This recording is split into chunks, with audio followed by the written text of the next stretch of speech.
guys, magandang umaga. Nag-ayos naman tayo ng water dispenser na ang problema nito guys ay walang lamig. Hindi lumalamig yung yung unit natin kasi may problema. Naayos ko na to dati pero nagli-leakage. Kaya nga yun ang ginagawa natin.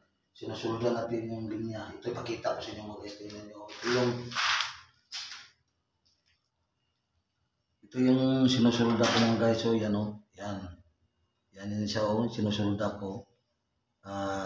Galing dito sa system natin. Ito yung condenser.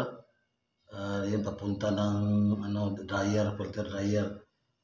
Bago natin maglagyan ng freon, i-fix muna natin yung filter dryer para masisiguro natin na wala talagang leakage. Tapos ito mga guys, pag mapansin nyo ito, nakikita nyo ito. Ito yung access valve. Ito yung access valve na nilalagyan natin ng freon. Yan siya, Dito natin i-install yung access valve sa motor. Yan. Refrigerant. Tapos ilalagyan natin ito yung freon natin. Ito. Kung nakita nyo, ito yung tangke ng freon natin. Yan. Tapos ito yung siya guys. Ito yung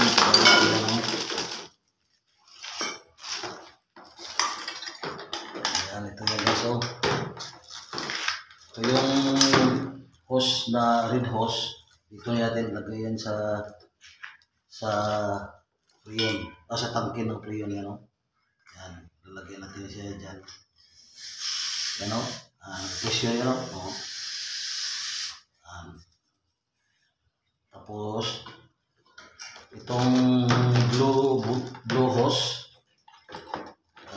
dito natin yan ilalagay. Yan pupulitan natin yan dito sa access valve. Itong access valve guys, mayroon itong takip. Yan parang kanyuto ng bike. Yan napapansin mo yan. Yan yung access valve yan. Dito natin yan ikakabit ang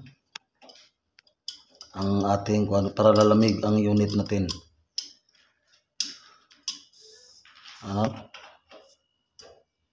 Lagyan natin na yan. Freon Pasok natin yan dito.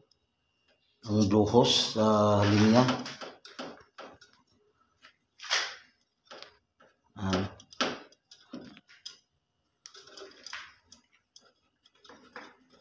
Yan, dito natin ilalagay. Yan, nakakabit na siya. Higpitan natin ng loads, higpitan natin para sa crescent. Yan.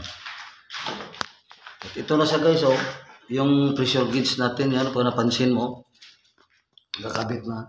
Kita nyo yung pressure gauge natin. Bago tayo mag-charge ng freon sa unit natin, dapat yung motor, yung compressor, umandar talaga. Umandar siya kasi yun ang nagtutulak ng freon natin para i-circulate niya sa system. Kaya nito guys, tingnan nyo bubuksan ko na yung pressure ng ating freon na yan kita nyo. Yan yan, nakakakarga na tayo mga guys. Yan sira ko na yun yan. Dandahan siyang bababa yung gauge natin yan. Yan. Tapos ang gauge nito guys, dapat ang mga water dispenser kagaya ng rep, mayroon tayong maximum na 8 PSI o ang minimum niya is 5 PSI. Yan. Yan ang karga natin ng ating freon para hindi masisira yung compressor ng ating water dispenser.